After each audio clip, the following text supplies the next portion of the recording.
കൊടുവള്ളിയിലെ മുസ്ലിം league നേതൃത്വത്തിനെതിരെ ഇല്ലാത്ത ഒരു കൊട്ടേഷന്റെ കഥ പറഞ്ഞുകൊണ്ട് മുസ്ലിം ലീഗ് പാർട്ടിയിൽ നിന്ന് കഴിഞ്ഞ മുനിസിപ്പൽ ഇലക്ഷനുമായി ബന്ധപ്പെട്ടുകൊണ്ട് പാർട്ടി സ്ഥാനാർത്ഥിയെ തോൽപ്പിച്ചതുമായി ബന്ധപ്പെട്ട് പുറത്താക്കിയ ഒരാളെ കൂട്ടുപിടിച്ചുകൊണ്ട് ഇല്ലാക്കഥകൾ പറഞ്ഞുകൊണ്ട് കൊടുവള്ളിയുടെ സമാധാന അന്തരീക്ഷം തകർക്കാനുള്ള CPM-ന്റെ ശ്രമങ്ങളെ കൊടുവള്ളിയിലെ മുനിസിപ്പൽ മുസ്ലിം ലീഗിന്റെ കമ്മിറ്റിയും അതുപോലെ യൂത്ത് ലീഗിന്റെ കമ്മിറ്റിയുമെല്ലാം അതിശക്തമായ രൂപത്തിൽ ചെറുത്തു തോൽപ്പിക്കുന്നതിന് ആവശ്യമായിട്ടുള്ള പ്രവർത്തനങ്ങളുടെ ഭാഗമായിട്ടുള്ള സമരപരിപാടികൾ ഞങ്ങൾ ആരംഭിക്കാൻ പോവുകയാണ്. എന്നോടൊപ്പം ഈ ലൈവിൽ നിയോജകമണ്ഡലം മുസ്ലിം യൂത്ത് ലീഗിലെ ജനറൽ സെക്രട്ടറി പ്രിയങ്കരനായ നസീഫും എന്നോടൊപ്പമുണ്ട്. ഞങ്ങൾക്ക് സൂചിപ്പിക്കുവാനുള്ളത്, കേരളം ഭരിച്ചുകൊണ്ടിരിക്കുന്നത് ഇടതുപക്ഷ ജനാധിപത്യ മുന്നണിയുടെ ഗവൺമെന്റാണ്.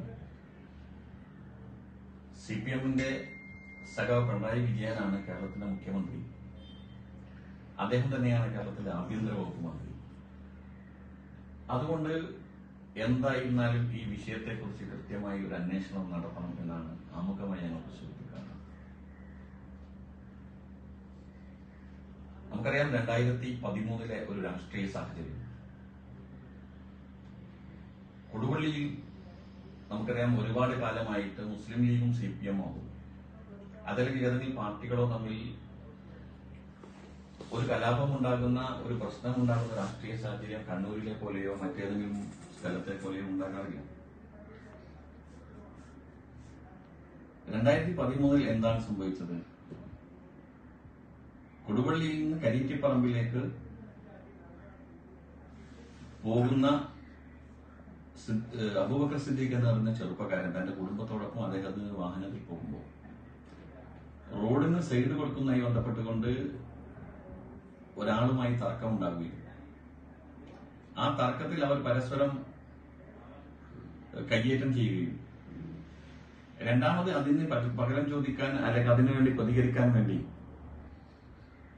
ബാബുവിന്റെ നേതൃത്വത്തിലുള്ള കുറഞ്ഞ ആളുകൾ അവിടെ വരികയും അത് പിന്നീട് മറ്റൊരു രൂപത്തിലേക്കുള്ള ഒരു കയ്യേറ്റമായി മാറുകയും തീർത്തും രാഷ്ട്രീയമല്ലാത്ത ഒരു വിഷയത്തെ CPM-ന്റെ നേതാവ് ബാബുവിനെ ആക്രമിച്ചു എന്ന ഒരു കാര്യം പറഞ്ഞുകൊണ്ട് അന്ന് കൊടുവള്ളി അങ്ങാടി കമ്മ്യൂണിസ്റ്റ് പാർട്ടിയുടെ നേതൃത്വത്തിൽ, മാർക്സ് പാർട്ടിയുടെ നേതൃത്വത്തിൽ ഒരു വലിയ പ്രകടനം നടക്കുകയാണ്. ഒരു റംസാൻ കാലമായിരുന്നു. കൊടുവള്ളിയുടെ ഒരു സാമൂഹ്യ അന്തരീക്ഷം വെച്ച് റംസാൻ കാലത്ത് വൈകുന്നേരമാകുമ്പോൾ അങ്ങാടിയിൽ ആൾ വളരെ കുറയും, നോമ്പ് തുറക്കാൻ. ആ ഒരു സമയത്ത് തന്നെ ആക്രമിച്ചതിന് പരാതി കൊടുക്കാൻ കൊടുവള്ളി സ്റ്റേഷനിലേക്ക് പോകാൻ എത്തിയ അബൂബക്കർ സിദ്ദീഖിനെ ഏതാണ്ട് 100-ലധികം വരുന്ന 500-ഓളം വരുന്ന ആളുകളുടെ പ്രകടനത്തിൽ നിന്ന് കുറെ ആളുകൾ ചെന്നിട്ടുണ്ട് ഈ നടു റോട്ടിലിട്ടിട്ട് ക്രൂരമായിട്ട് ആക്രമിക്കുന്ന ഒരു സാഹചര്യം ഉണ്ടായി. അതിന്റെ ക്രൂരമായ പീഡനങ്ങൾ വെച്ച് അദ്ദേഹം ആശുപത്രിയിലെത്തുകയും 2 ദിവസം കഴിഞ്ഞ് അദ്ദേഹം മരിക്കപ്പെടുകയും ചെയ്യുന്ന സാഹചര്യം ഉണ്ടായി. അതിനെ തുടർന്ന് കൊടുവള്ളിയിൽ ഒരുപാട് പ്രശ്നങ്ങൾ, ഒരുപാട് രാഷ്ട്രീയമായ അസ്വസ്ഥതകൾ ഉണ്ടായതൊക്കെ നമുക്കറിയാവുന്നതാണ്. നമ്മളെല്ലാവരും മനസ്സിലാക്കേണ്ടത്, തീർത്തും വ്യക്തിപരമായി 2 വ്യക്തികൾ തമ്മിലുള്ള ഒരു വിഷയത്തെ ആ വിഷയത്തിൽ ഇടപെട്ടുകൊണ്ട് അവിടെയുണ്ടായ ഒരു പ്രശ്നത്തെ, രാഷ്ട്രീയമല്ലാത്തൊരു പ്രശ്നത്തെ എന്നെ ആക്രമിച്ചു എന്ന് പറഞ്ഞുകൊണ്ട് പാർട്ടിക്കാരെ മുഴുവനും കൊണ്ടുവന്ന് അതിനൊരു രാഷ്ട്രീയ വിഷയമാക്കി കൊടുവള്ളിയിൽ അത്രയും വലിയൊരു പ്രകടനം, പ്രകോപനപരമായ ഒരു പ്രകടനം ഉണ്ടാക്കി ഒരു ചെറുപ്പക്കാരനെ 100-ഓളം ആളുകൾ കൊണ്ട് ക്രൂരമായിട്ട് കയ്യേറ്റം ചെയ്ത ഒരു സാഹചര്യം ഉണ്ടാക്കിയ ഒരാൾ ഇന്ന് പറയുകയാണ് അന്ന് എന്നെ കൊലയാളിയാക്കി എന്ന് ബോർഡ് വെച്ചു എന്ന്. എനിക്കും എന്റെ കുടുംബത്തിനും മാനഹാനി ഉണ്ടായി എന്ന്, എനിക്ക് പ്രയാസമുണ്ടായി, ഞാൻ അതിനെക്കുറിച്ചുള്ള പ്രയാസങ്ങളാണ് പറയുന്നത്. എന്നാൽ അദ്ദേഹത്തെ അനുകൂലിക്കുന്ന ആളുകളും മനസ്സിലാക്കേണ്ടത് അബൂബക്കർ സിദ്ദീഖ് എന്ന് പറയുന്ന ഒരു ചെറുപ്പക്കാരൻ മരിച്ചു പോയപ്പോ ആ കുടുംബത്തിന്റെ അത്താണി നഷ്ടപ്പെട്ടു പോയപ്പോ കഴിഞ്ഞ 9 വർഷക്കാലമായിട്ട് ഉപ്പയില്ലാതെ വളരുന്ന അദ്ദേഹത്തിന്റെ കുട്ടികളുടെ, അദ്ദേഹത്തിന്റെ വിധവയായ ഭാര്യയെ കുറിച്ചുള്ള അവരുടെ വികാര വിചാരങ്ങളെക്കുറിച്ച്, അവരുടെ സങ്കടങ്ങളെ കുറിച്ചിട്ട് ഒരു വേള ഈ ഒരു സാഹചര്യത്തിൽ നിന്നും നിങ്ങൾ ആലോചിക്കണം എന്നാണ് ഞങ്ങൾക്ക് സൂചിപ്പിക്കേണ്ടത്. ഞങ്ങളെന്തിനാണ് ഈ പറയുന്ന സഖാവ് ബാബുവിനെ കൊല്ലേണ്ട ഒരു സാഹചര്യം കൊടുവള്ളിയിലുള്ളത്? മുസ്ലിം ലീഗിനെ സംബന്ധിച്ചിടത്തോളം കൊടുവള്ളിയിൽ CPM എന്ന് പറയുന്നത് ഒരു ഭീഷണിയല്ല. നമ്മൾ ഇപ്പോഴത്തെ ഒരു രാഷ്ട്രീയ സാഹചര്യം എടുത്തു നോക്കാം. കൊടുവള്ളിയിൽ 36 ഡിവിഷനിൽ 25 ഡിവിഷൻ ഐക്യ ജനാധിപത്യ മുന്നണിയാണ്. അതിൽ 19 സീറ്റിൽ മുസ്ലിം ലീഗാണ് ജയിച്ചത്. ഇത് ഇന്നത്തെ സാഹചര്യം മാത്രമാണോ? ഇവിടെ ചില ആളുകൾ പറയുന്നത്, അല്ലെങ്കിൽ ചില ആളുകളുടെ ധാരണ എന്ന് പറയുന്നത്, ഈ പറയുന്ന സഖാവ് കൊടുവള്ളിയിലെ മുസ്ലിം ലീഗിനെ ഒരു ഭീഷണിയാണ് എന്ന രൂപത്തിലാണ്. നിങ്ങൾ മനസ്സിലാക്കേണ്ടത്, കൊടുവള്ളിയിൽ മുസ്ലിം ലീഗ് പാർട്ടി ഗ്രാമപഞ്ചായത്തിൽ അധികാരത്തിലേക്ക് വരുന്നത് 1987 അഡ്വക്കേറ്റ് PK റഹീം നേതൃത്വത്തിലാണ് ആദ്യമായിട്ട്. അതിനുമുമ്പ് കൊടുവള്ളിയിൽ ഒരു കാലത്തും മുസ്ലിം ലീഗ് അധികാരത്തിൽ ഉണ്ടായിട്ടില്ല ഗ്രാമപഞ്ചായത്തിൽ. എല്ലാവരും പറയുന്നത് കൊടുവള്ളി മുസ്ലിം ലീഗിന്റെ എന്തോ വലിയ ശക്തി കേന്ദ്രമായിരുന്നു എന്നൊക്കെയാണ്. ഇപ്പൊ എന്തോ തകർന്നു പോയത്. എന്നാൽ നിങ്ങളെല്ലാവരും ചരിത്രം മനസ്സിലാക്കുക. 87 കൊടുവള്ളിയിൽ ആദ്യമായിട്ട് മുസ്ലിം ലീഗ് തിരിച്ചു വരുന്നത്. 1991 നടന്ന നിയമസഭാ ഇലക്ഷനിൽ PV മുഹമ്മദ് സാഹിബിന്റെ ഭൂരിപക്ഷം എന്ന് പറയുന്നത് ഈ പറയുന്ന PK റഹീമും ബായുളിയും കാരാട്രസാക്കും ഒക്കെ ലീഗിൽ ഉണ്ടായിട്ടും അന്ന് നിയമസഭയിലേക്കുള്ള കൊടുവള്ളിയുടെ ഭൂരിപക്ഷം 380ഓളം വോട്ടുകളാണ്. അതുപോലെ തന്നെ 2005 നടന്ന പഞ്ചായത്ത് തെരഞ്ഞെടുപ്പിൽ 95 നടന്ന തെരഞ്ഞെടുപ്പിൽ, പഞ്ചായത്ത് തെരഞ്ഞെടുപ്പിൽ കൊടുവള്ളിയിൽ അഡ്വക്കേറ്റ് PK റഹീമിന്റെ ഭാര്യ സുബൈദ റഹീമിന്റെ നേതൃത്വത്തിൽ കൊടുവള്ളിയിൽ മുസ്ലിം ലീഗ് UDF അധികാരത്തിൽ വരുമ്പോൾ ഒരു സ്വതന്ത്രന്റെ പിന്തുണയോടുകൂടിയാണ് മുസ്ലിം ലീഗ് UDF അധികാരത്തിൽ വരുന്നത്. 96 കൊടുവള്ളിയിൽ C മോയിൻകുട്ടി എന്ന് പറയുന്ന ഏറ്റവും പ്രഗത്ഭനായ നേതാവ് മത്സരിച്ചിട്ട് അദ്ദേഹത്തിന്റെ ഭൂരിപക്ഷം എന്ന് പറയുന്നത് 88 വോട്ടുകളാണ്. അങ്ങനെ ഒരു സാഹചര്യം കൊടുവള്ളിയിൽ മുസ്ലിം ലീഗിനുള്ളപ്പോൾ ഈ പറയുന്ന സഖാവ് ഉണ്ടായിരുന്നില്ല എന്നതാണ്.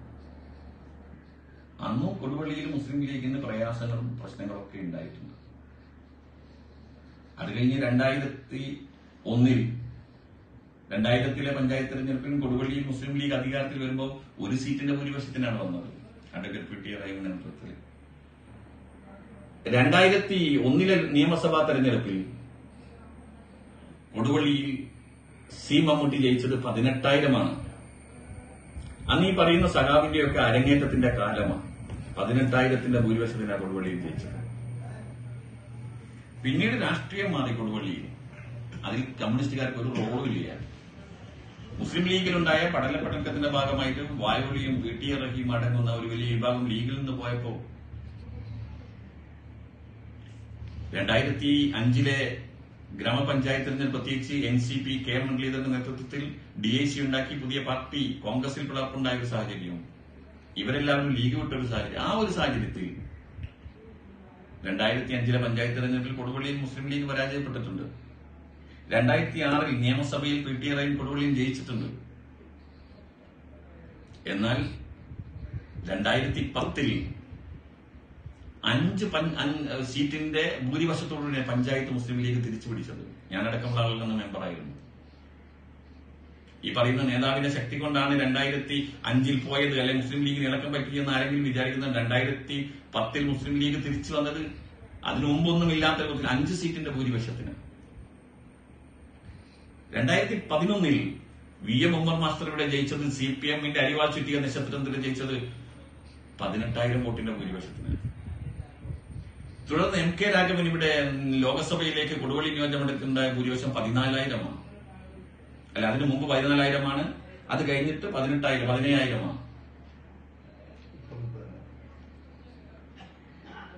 പിന്നീട് 2015 മുനിസിപ്പൽ ഇലക്ഷനിൽ എല്ലാവരും അഴിമതി കഥകളുടെ നീണ്ട വലിയ പെരുമ്പറ മുട്ടി എല്ലാവരും എതിർത്തിട്ടും ഷെരീഫ കണ്ണാടിപ്പൊയിലിന്റെ നേതൃത്വത്തിൽ കൊടുവള്ളിയിലെ പ്രഥമ മുനിസിപ്പാലിറ്റിയും മുസ്ലിം ലീഗും UDF-ഉം പിടിച്ചു. അത് കഴിഞ്ഞൊരു പ്രത്യേക സാഹചര്യത്തിൽ 2016 കാരാട്ട് റസാഖ് മുസ്ലിം ലീഗിൽ നിന്ന് പോവുകയും മുസ്ലിം ലീഗിൽ ആഭ്യന്തര കലാപം ഉണ്ടാകുമ്പോ അത് ഞങ്ങൾ നിയമസഭയിൽ തോറ്റിട്ടുണ്ട്. 2020 ഇപ്പം അവസാനം നടന്ന നിയമസഭാ തെരഞ്ഞെടുപ്പിൽ മുനിസിപ്പൽ ഇലക്ഷനിൽ 25 സീറ്റിനാണ് ഐക്യജനാധിപത്യ കൊടുവള്ളിയിൽ അധികാരത്തിൽ വന്നത്. ഇപ്പം ഡോക്ടർ MK മുനീർ കൊടുവള്ളിയുടെ MLA ആയി. കഴിഞ്ഞ പ്രാവശ്യം 2000-ൽ പരം വോട്ടിന് പിറകിലായ കൊടുവള്ളി മുനിസിപ്പാലിറ്റി ഇന്ന് ആ 2000-ൽ പരം വോട്ടുകൾ മറികടന്ന് 1404 വോട്ടിന്റെ ഭൂരിപക്ഷം കൊടുവള്ളി മുനിസിപ്പാലിറ്റി മുസ്ലിം ലീഗിനും UDF-നും ഉണ്ടായി.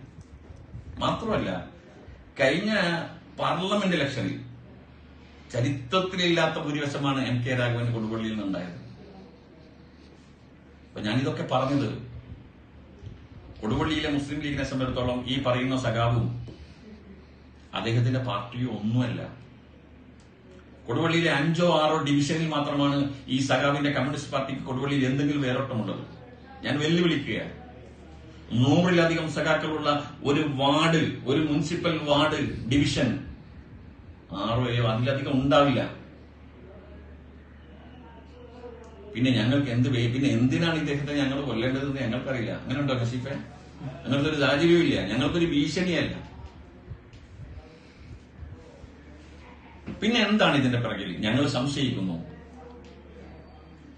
സ്വയം ഒരു നേതാവായി 2013 ഉണ്ടായതുപോലെ അദ്ദേഹത്തിന്റെ ഒരു നേതാവ് എന്ന രൂപത്തിൽ സ്വന്തമായി ഒരു പ്രശ്നം തീർക്കുന്നതിന് പകരം എന്നെ കയ്യേറ്റം ചെയ്തു എന്ന് പറഞ്ഞ ആയിരക്കണക്കിന് ആളുകളെ തെരുവിലിറക്കിയിട്ട് ഒരു ചെറുപ്പക്കാരനെ അടിക്കുകയാണ് ഒരു നേതാവ് ചെയ്യേണ്ടത്. ഇന്നും അതുപോലെ തന്നെ അദ്ദേഹം വീണ്ടും വെല്ലുവിളി നടത്തുക, എന്നെ കൊല്ലാൻ വരുന്നു, എന്നെ കൊട്ടേഷൻ കൊടുത്തു എന്ന് പറഞ്ഞ സ്വയം നേതാവാകാൻ വേണ്ടിയിട്ട് നടക്കുക. അപ്പൊ എനിക്ക് പറയാനുള്ളത്, ഞങ്ങൾക്ക് പറയാനുള്ളത്, ഈ വിഷയത്തിൽ സമഗ്രമായ അന്വേഷണം വേണം. നിങ്ങൾ ഒരുപാട് കഥകൾ മുന്നിൽ പറഞ്ഞ ആളുകളാണ്. നിങ്ങളുടെ ചരിത്രം പരിശോധിക്കുമ്പോൾ നിങ്ങൾ കൊടുവള്ളിയിൽ ഒരുപാട് കഥകൾ പറഞ്ഞിട്ടുണ്ട്. പിന്നെ അതിൽ നിന്നും തുമ്പുപാലം ഉണ്ടായില്ല. കൊടുവള്ളി കോപ്പറ്റീവ്, ഞാനൊക്കെ എന്റെ ചെറുപ്പത്തിൽ കൊടുവള്ളി അങ്ങാടിയിൽ വരുമ്പോ വായോളി മുഹമ്മദ് മാസ്റ്ററെ കൊപ്പരക്കള്ള വായോളി എന്ന് വിളിച്ചത് ഈ ബാബുവാ. എന്നിട്ട് എന്താ ഉണ്ടായത്? അത് കഴിഞ്ഞ് നടന്ന ബാങ്ക് തെരഞ്ഞെടുപ്പ് അതേ വായോളിന്റെ ഒപ്പം മത്സരിക്ക ബാബു ചെയ്തത്. മാത്രമല്ല കഴിഞ്ഞ ഗവൺമെന്റിന്റെ കാലത്ത് കഴിഞ്ഞ ഗവൺമെന്റിന്റെ കാലത്താണ് ആ കേസ് ഒഴിവാക്കി കൊടുത്തത്. നിങ്ങൾ കൊപ്രക്കള്ള എന്ന് വിളിച്ച വായോളിയെ നിങ്ങൾ കൊണ്ടുപോയി. PT റഹീമിൻ അഴിമതിക്കാരനും അതുപോലെ ആളുകളോട് സംസാരിക്കാത്തതും ഒക്കെ എന്ന് പറഞ്ഞ് നിങ്ങൾ PT റഹീമിനെ കൊണ്ടുപോയി. നാളെ നമുക്കറിയാം, കഴിഞ്ഞതിന് മുമ്പിത്തല്ല കൊടുവള്ളി ഗ്രാമപഞ്ചായത്ത് പ്രസിഡന്റ് റസിയ ഇബ്രാഹിം ആയ സമയത്ത് എന്തെല്ലാം കഥകളായി നിങ്ങൾ അവരെ കുറിച്ച് പറഞ്ഞത്, എന്തെല്ലാം അപവാദങ്ങളും എന്തെല്ലാം സമരങ്ങളും നിങ്ങൾ നടത്തി. അവർക്ക് ഈ പാർട്ടിയിൽ ചെയർമാൻ സ്ഥാനം കാരണം ചില അഭിപ്രായ വ്യത്യാസങ്ങൾ അവരുടെ പേരിൽ വന്നതിന്റെ ഭാഗമായിട്ട് അവരെ മാറ്റി നിർത്തിയപ്പോ അവരെ തിരിച്ചെടുക്കാൻ നിങ്ങൾക്കൊരു പ്രയാസവും ഉണ്ടായില്ല. മാത്രമല്ല അവർക്ക് വഖഫ് ബോർഡ്, കേരളത്തിലെ ഏറ്റവും നല്ല മതകാര്യങ്ങള് ചുമതല അതിന്റെ കൈകാര്യം ചെയ്യേണ്ട വഖഫ് ബോർഡ് എന്നൊരു ഉന്നതമായ പദവിയാണ് നിങ്ങൾ കൊടുത്തത്. നിങ്ങൾ അഴിമതിക്കാരിയാണെന്ന് പറഞ്ഞ് നിങ്ങൾ കേസ് കൊടുത്ത ആ കേസുകൾ പോലും അവസാനിക്കുന്നതിന് മുമ്പാണ് നിങ്ങൾ വഖഫ് ബോർഡ് കൊടുത്തത്. ഞാൻ മനസ്സിലാക്കുന്ന ഇപ്പൊ ആ കേസ് നടക്കുന്നുണ്ടോ തള്ളിപ്പോയെന്നറിയാം. നിങ്ങളിപ്പോ തള്ളി ഒഴിവാക്കി കൊടുത്തിരുന്നോ? ഇന്ന് ഞങ്ങളുടെ പാർട്ടിയിൽ നിന്ന് പുറത്താക്കിയ ആ ചെറുപ്പക്കാരനെ കുറിച്ച് ഈ കൊടുവള്ളി അങ്ങാടിയിൽ വെച്ചിട്ട് നിങ്ങൾ നടത്തിയ പ്രസംഗങ്ങളും അദ്ദേഹത്തെ കുറിച്ച് നിങ്ങൾ നടത്തിയ പരാമർശങ്ങളും ഒക്കെ ഇന്നും ലൈവായി ഓടിക്കൊണ്ടിരിക്കുക. ഗുണ്ട, കൊലയാളി, കൊട്ടേഷൻ എന്നൊക്കെ പറഞ്ഞിട്ട് നിങ്ങൾ പറഞ്ഞ കാര്യങ്ങൾ മാറിയിട്ടില്ല. ഇന്ന് അതേ ചെറുപ്പക്കാരനെ മുന്നിൽ നിർത്തിയിട്ടാണ് നിങ്ങൾ ഈ സമരങ്ങൾ നടത്തിക്കൊണ്ടിരിക്കുന്നത്. കഴിഞ്ഞ 1 വർഷം മുമ്പാണ് ഞങ്ങളുടെ സ്നേഹസംഘത്തെ കുറിച്ചിട്ട് നിങ്ങൾ പരാതി പറഞ്ഞത്, ആവലാതി പറഞ്ഞത് വലിയ അഴിമതിയാണെന്ന് പറഞ്ഞ് പത്രത്തിൽ കൊടുത്തത്. 1 വർഷമായി ക്രൈംബ്രാഞ്ചും സ്പെഷ്യൽ ബ്രാഞ്ചും അതുപോലെ തന്നെ ലോക്കൽ പോലീസും ഒക്കെ എല്ലാ രൂപത്തിലും അന്വേഷിച്ചു. 1 കൊല്ലമായി. എന്താണ് CPM-ന് പറയാനുള്ളത്? നിങ്ങളുടെ പോലീസാണ് അന്വേഷിച്ചത്, നിങ്ങളുടെ ഗവൺമെന്റാണ്. എന്നിട്ട് വീണ്ടും ആ സംവിധാനത്തിനായിട്ട് നിങ്ങൾ പരാതിയും അതുപോലെ തന്നെ സമരങ്ങളുമായി നടക്കുക. ഒരു രാഷ്ട്രീയ പാർട്ടി ഇതുപോലെ ഇല്ലാത്ത കഥകൾ പറഞ്ഞുകൊണ്ട് ആളുകൾക്കിടയിൽ അസ്വസ്ഥതകൾ ഉണ്ടാക്കി, ആളുകളെ തമ്മിൽ തെറ്റിച്ച് പ്രശ്നങ്ങൾ ഉണ്ടാക്കിക്കൊണ്ട് രാഷ്ട്രീയം നടത്തുന്നത് എത്ര കാലം മുന്നോട്ട് കൊണ്ടുപോകാൻ സാധിക്കും? നമ്മളൊക്കെ സാമൂഹ്യ പ്രവർത്തകരാണ്. ആ സാമൂഹ്യ പ്രവർത്തനത്തിന് ഒരു മാന്യത വേണം. പരസ്പരം ആരോപിക്കുമ്പോഴും പരസ്പരം ആരോപണം ഉന്നയിക്കുമ്പോഴും ഒക്കെ നമ്മളൊക്കെ കൊടുവള്ളിക്കാരാണ് എന്നും നമ്മളൊക്കെ ഇന്നും നാളെയും കാണേണ്ടവരാണ് എന്നുള്ള ഒരു ബോധ്യത്തിൽ നിന്ന് വേണം നമ്മൾ ഈ കാര്യങ്ങൾ പറയുന്നത്. എന്തുകൊണ്ടാണ് നിങ്ങൾ ഈ വിഷയത്തിൽ ഞങ്ങളുടെ അന്നത്തെ നിയോജക മണ്ഡലം ജനറൽ സെക്രട്ടറി അതുപോലെ അന്നത്തെ ബ്ലോക്ക് പഞ്ചായത്ത് പ്രസിഡന്റുമായിരുന്ന കാരാട്ട് അബ്ദുൾ റസാഖിനെ നിങ്ങൾ ഒഴിവാക്കി നിർത്തുന്നത്? ഓർമ്മയുണ്ടാവുമോ? നിങ്ങൾ മറന്നുപോയോ? അബൂബക്കർ സിദ്ദീഖ് മരിച്ചതിന്റെ പിറ്റേന്ന് CPM ഓഫീസുകൾ തകർത്തത് കാണാൻ വേണ്ടിയിട്ട് നിങ്ങളുടെ MLA മാർ കൊടുവള്ളിയിൽ വന്നിരുന്നു. CPM-ന്റെ MLA മാർ. ആ MLA മാർ വന്നപ്പോ അവരെ ഞങ്ങൾ തടഞ്ഞിരുന്നു. ഞങ്ങൾക്ക് നേതൃത്വം നൽകിയത് കാരാട്ട് അബ്ദുൾ റസാഖ് ആയിരുന്നു. ആ കാരാട്ട് അബ്ദുൾ റസാഖ് അന്ന് ലതിക MLA കയ്യേറ്റം ചെയ്തു എന്ന് പറഞ്ഞ് നിങ്ങൾ മുദ്രാവാക്യവും പ്രകടനവും കേസും കൊടുത്ത ആളുകളാണ് നിങ്ങൾ. ഞങ്ങളുടെയൊക്കെ പേരിൽ കേസ് ഉണ്ടായിരുന്നു. കാരാട്ട് റസാഖിന്റെ എന്റെയൊക്കെ പേരിൽ, നസീഫിന്റെയോ പേരിൽ. അങ്ങനെ ഒരു ഗൂഢാലോചന അന്ന് നടക്കുകയാണെങ്കിൽ അതിൽ എന്തുകൊണ്ടാണ് കാരാട്ട് റസാഖ് ഇല്ലാതെ പോകുമെന്ന് നിങ്ങൾ വിശ്വസിക്കുന്നുണ്ടാവും? അതുകൊണ്ട് നിങ്ങൾക്ക് പറ്റിയ ആളുകളെ നിങ്ങൾ ഒഴിവാക്കി നിങ്ങൾക്ക് പറ്റാത്ത ആളുകളുടെ അങ്ങ് മോശമാക്കി കളയാൻ വേണ്ടിയിട്ടുള്ള ഈ സംഗതിയൊന്നും കൊടുവള്ളിയിൽ നടക്കാൻ പോകുന്നില്ല. മാത്രമല്ല 2013 ഞങ്ങളൊക്കെ ഞാനും നസീഫും ഒന്നും കൊടുവള്ളിയിലെ മുസ്ലിം ലീഗിന്റെ നേതൃത്വം വരെ ഇല്ല. നസീഫിന് അന്ന് 25 വയസ്സ് 24 വയസ്സേ ഉണ്ടാവും. കല്യാണം കഴിക്കാത്ത ചെറുപ്പക്കാരൻ. അപ്പൊ ആ രൂപത്തിൽ 9 വർഷക്കാലം മുമ്പുണ്ടായിരുന്ന ഒരു പ്രശ്നം എന്തേ ഇയാൾ ഇത്രയും കാലം പറയാതിരുന്നത്? പിന്നെ 5 ലക്ഷം രൂപക്കാണ് കൊട്ടേഷൻ എന്ന്. 5 ലക്ഷം രൂപക്ക് 3 പേരെ കൊല്ലാൻ സാധിക്കുമോ? ഇതിൽ പറഞ്ഞു പ്രദീപനെ ആരോ വണ്ടി തട്ടിക്കാൻ നോക്കി, എന്നിട്ട് പ്രദീപൻ സൈഡിലേക്ക് മാറി എന്നാ പറയുന്നത്. എന്തുകൊണ്ടാണ് പ്രദീപൻ ഇതുവരെ അങ്ങനെ പരാതി കൊടുക്കാത്തത്? അങ്ങനെ ഒരു ഫീലിംഗ് പ്രദീപൻ ഉണ്ടായിട്ടുണ്ടോ? അപ്പൊ ആളുകൾക്കിടയിൽ ഇതുപോലെ അപവാദങ്ങൾ പറഞ്ഞുകൊണ്ടിരിക്കുക. 5 ലക്ഷം രൂപക്ക് ആള് കൊട്ടേഷൻ കൊടുത്തു, എന്നിട്ടെന്താ ആളെ കിട്ടിയിട്ടില്ല കേസ് ഏറ്റെടുക്കാൻ. സാധാരണ കേസ് ഏറ്റെടുത്തിട്ടാണോ ഒരു ഞങ്ങൾക്കറിയില്ല, ഞങ്ങൾക്ക് ഇതിനു മുമ്പ് അങ്ങനെ കൊട്ടേഷൻ കൊടുത്ത് പരിചയമില്ല. CPM ആണ് സാധാരണ അങ്ങനെ കൊട്ടേഷൻ കൊടുത്തു എന്നിട്ട് വേറെ ഡ്യൂപ്ലിക്കേറ്റ് ഡമ്മി സ്ഥാനാർത്ഥികളെന്ന് ഡമ്മി കൊലയാളികളെ കേരളം മുഴുവനും ഇന്ന് കൊട്ടേഷൻ സംഘങ്ങളെ കുറിച്ചും CPM നടത്തുന്ന കൊട്ടേഷൻ സംവിധാനങ്ങളെ കുറിച്ചും കേരളം ചർച്ച ചെയ്തുകൊണ്ടിരിക്കുന്ന ഒരു സാഹചര്യത്തിൽ കൂടിയാണ് നമ്മൾ ഈ ലൈവിൽ വന്നിരിക്കുന്നത്. ഞങ്ങളെക്കുറിച്ച് എന്നും ഈ CPM അപവാദങ്ങൾ പറഞ്ഞുകൊണ്ടിരിക്കുക. വ്യക്തിഹത്യകൾ നടത്തി. ഞാൻ നേരത്തെ പറഞ്ഞു വായുളിയെ കുറിച്ച് കൊപ്ര വായുളി എന്ന് പറഞ്ഞ് നീട്ടി വിളിച്ചത് ഈ ബാബുവാണ്. വീട്ടിയറിവിനെ കുറിച്ച് അപവാദം പറഞ്ഞത് ഇവരാ. റസിയ ഇബ്രാഹിമിനെ കുറിച്ചിട്ട് കള്ളത്തി എന്ന് വിളിച്ചുകൊണ്ട് കൊടുവള്ളിയിൽ പ്രകടനം നടത്തിയത് CPM ആണ്. എനിക്കെതിരെ, നസീഫിനെതിരെ തുടങ്ങി യൂത്ത് ലീഗ് AP മജീദ് മാസ്റ്റർക്കെതിരെ എല്ലാവർക്കും, കാരാട്ട് അബ്ദുൾ റസാഖിനെതിരെ ഒക്കെ നിങ്ങൾ ഒരുപാട് കഥകൾ പറഞ്ഞവരാണ്. ഈ പറയുന്ന ചെറുപ്പം യൂത്ത് ലീഗിന്റെ ട്രഷററായി ഇപ്പൊ രാജീവ് ഞങ്ങൾ പുറത്താക്കിയ ആളെയും പറ്റിയും നിങ്ങൾ എന്തെല്ലാം പറഞ്ഞതാണ്. അന്നൊക്കെ നിങ്ങൾ കൊടുത്ത കേസുകളും പരാതികളൊക്കെ എവിടെ എത്തി? ഏതെങ്കിലും ഒന്നിൽ നിങ്ങൾക്ക് എന്തെങ്കിലും ചെയ്യാൻ സാധിച്ചിട്ടുണ്ടോ? നിങ്ങളുടെ ഗവൺമെന്റ് ആയില്ലായിരുന്നോ? ഞങ്ങൾ തിരിച്ചു ചോദിക്കുന്നു, നിങ്ങൾ നടത്തിയ അഴിമതികൾ ഞങ്ങൾക്ക് പറയട്ടെ. കൊടുവള്ളി കോപ്പറേറ്റീവ് ബാങ്ക് കിട്ടിയിട്ട് നിങ്ങൾ ആദ്യം ചെയ്തതെന്താ? ഈ പെരുമ്പറ നാട്ടിൽ കിടക്കുന്ന ബാബു എന്താ ചെയ്തത്? ഏതെങ്കിലും സഖാവിനാണോ ജോലി കൊടുത്തത്? സ്വന്തം മകനാ ജോലി കൊടുത്തത്. ഒരു കോപ്പറേറ്റീവ് ബാങ്കിൽ ജോലി കിട്ടുക എന്ന് പറയുന്നത് ഇന്നത്തെ സാഹചര്യത്തിൽ 10-25 ലക്ഷം കൊടുത്താൽ കിട്ടില്ല എന്നാണ് പറയുന്നത്. നമുക്കറിയില്ല. എല്ലാ മാനദണ്ഡങ്ങളും ലംഘിച്ചത് സ്വന്തം മകനാ സീറ്റ് കൊടുത്തത്. സ്വന്തം പെങ്ങൾക്കാണ് മുനിസിപ്പാലിറ്റിയിൽ പിന്നെ നമ്മുടെ CSC-യിൽ ജോലി കൊടുത്തത്. അതുപോലെ കുടുംബത്തിലുള്ള മറ്റാൾ, ഞാനത് എണ്ണി പറയുന്നില്ല. ഞങ്ങൾക്കൊക്കെ സ്വന്തമായി ബിസിനസ് ഉണ്ട്. നസീബിന് സ്വന്തമായി ജോലിയുണ്ട്, കുടുംബ പശ്ചാത്തലമുണ്ട്. എന്റെ പിതാവ് അല്ലെങ്കിൽ ഞങ്ങളൊക്കെ ബിസിനസ് ചെയ്യുന്ന ആളുകളാണ്, ഞങ്ങളൊക്കെ അതുകൊണ്ട് ജീവിക്കുന്ന ആളുകളാണ്. ഈ പറയുന്ന സഖാവ് എന്ത് ബിസിനസ്സാണ്, എന്ത് ജോലിയാണ് ചെയ്തത്? ഈ രാഷ്ട്രീയം കൊണ്ടാണ് ജീവിച്ചത്. അതുകൊണ്ട് അത്തരം വ്യക്തിപരമായ കാര്യങ്ങളിലേക്ക് ഞങ്ങളെ കൊണ്ട് പറയിപ്പിക്കരുത്, അത് ഞങ്ങൾക്ക് ഇഷ്ടമില്ല. ഞങ്ങൾക്ക് പറയുവാനുള്ളത്, കൊടുവള്ളിയിലെ രാഷ്ട്രീയത്തെ നിങ്ങൾ വ്യക്തിപരമായ വിരോധങ്ങൾ ഉണ്ടെങ്കിൽ ആ വിരോധങ്ങളെ നിങ്ങൾ രാഷ്ട്രീയത്തിലേക്ക് കൊണ്ടുവരരുത്. രാഷ്ട്രീയം എല്ലാവരുടെയും ഒരു പൊതു ഇടമാണ്.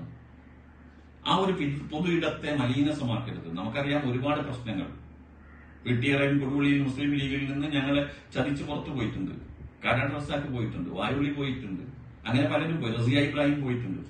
ഞങ്ങൾ അവരാരുടെയും പേരിൽ ഒരു മൺതരി പോലും വാരിയിട്ടിട്ടില്ല. അവരാരെയും ഞങ്ങള് വീട്ടിൽ ചെന്നിട്ട് ആക്രമിച്ചിട്ടില്ല. എന്നാൽ CPM-ന്റെ ചരിത്രം എന്താ? മാഷാ അല്ലാഹ് സ്റ്റിക്കർ ഒട്ടിച്ചിട്ട് അവരെ വീട്ടിലേക്ക് ഒരു ഇന്നോവയും പോയിട്ടില്ല. ഞങ്ങൾ അവരോടൊക്കെ മാന്യമായിട്ട് പെരുമാറിയിട്ടുണ്ട്. രാഷ്ട്രീയമായ അഭിപ്രായ വ്യത്യാസങ്ങൾ പറഞ്ഞിട്ടുണ്ട്, നിലപാടുകളിൽ കടുപ്പം പറഞ്ഞിട്ടുണ്ട്. അപ്പൊ ആ രൂപത്തിൽ എല്ലാ സംഘങ്ങളെയും നിങ്ങൾ കൂട്ടിപ്പിടിച്ചിട്ട് നിങ്ങൾ നടക്കുകയാണ്. കൊടുവള്ളി നിങ്ങളുടെ കൂട്ടാളികൾ ആരൊക്കെയാണ് എന്ന് ഞങ്ങൾ പറയേണ്ടതില്ല, എല്ലാവർക്കും അറിയാം.